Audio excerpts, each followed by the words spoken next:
खड्ड्यात दुचाकी आदळून झालेल्या अपघातात एका 50 वर्षीय महिलेचा मृत्यू झाल्याची घटना बदलापूर जवळच्या जांभळे गावात घडली आहे। या प्रकरणी बदलापूर पश्चिम पोलिसांनी अकस्मात मृत्यूची नोंद केली। टिटवाळ्याच्या गणपतीचं दर्शन घेऊन परतताना महिलेचा दुर्दैवी मृत्यू झालाय। अरुणा अरुण कुलकर्णी असं या अपघातात मृत्युमुखी पडलेल्या 50 वर्षीय महिलेचं नाव आहे। त्या कल्याणच्या एकविरानगर रामदास सोसायटी इथे राहत होत्या।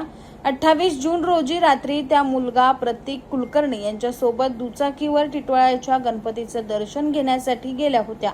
तिथून परतत असताना जांभळे गावाजवळील नदीवरील पुलावर रस्त्यात अचानक खड्डा आला। त्यामुळे प्रतीक कुलकर्णी याने ब्रेक मारला, पण दुचाकी तत्काळ न थांबवल्यामुळे तोल जाऊन दुचाकी खड्ड्यात पडली। या अपघातात मागे बसलेल्या अरुणा कुलकर्णी खाली पडल्या आणि त्यांच्या डोक्याला गंभीर दुखापत झाली।